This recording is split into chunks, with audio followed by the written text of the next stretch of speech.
अरे ये सखी का हो? देखत है बड़ी गुमसुम हो, का बात बा हो? का बताई? ले सुनी। हाँ सुनावा। फुलवा काटा माहेरान चला है रायला सखिया। फुलवा काटा मेहरान चला है रायला सखिया। फुलवा काटा मेहरान चला है रायला सखिया। चला है रायला सखिया, चला है रायला सखिया। फुलवा काटा माहेरान चला है रायला सखिया। फुलवा काटा मेहरान चला है रायला सखिया। फुलवा काटा मेहरान चला है रायला सखिया। सासु कहीं बौहर से बौहर चल के साना आटा। सासु कहीं बौहर से बौहर चल के साना आटा। और आटा सानत नजर बदल गए वहू मलागी घाटा बेलना आटा माहेरान चला है रायला सखिया।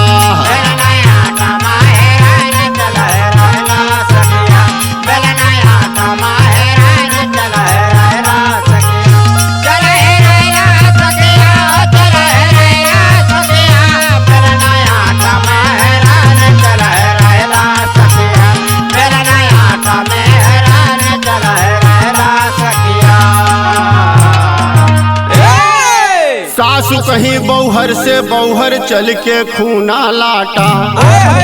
सासु कहीं बौहर से बौहर चल के खूना लाटा। और लाटा खूनत नजर बदल गए वहू मलाग के घाटा। मूसर लाटा माहेरान चला है रायला सखिया।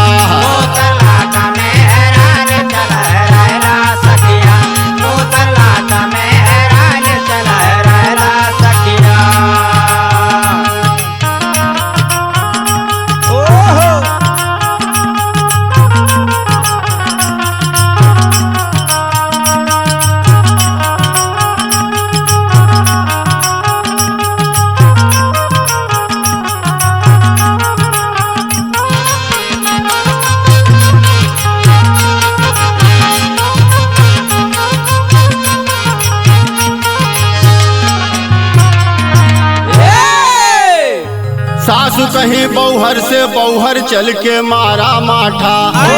सासु कहीं बौहर से बौहर चल के मारा माठा। और माठा मारत नजर बदल गए और वहू मलागी घाटा। खैलर माठा माहेरान चला है रायला सखिया।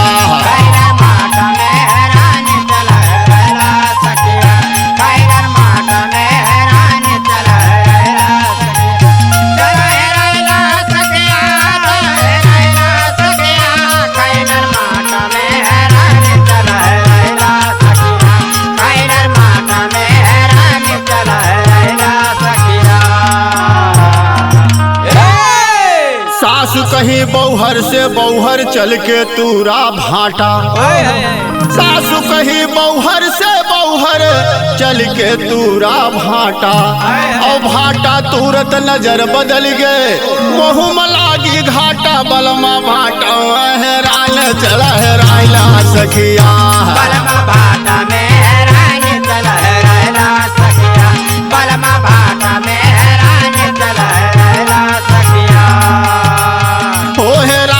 सखिया ए रायला सखिया।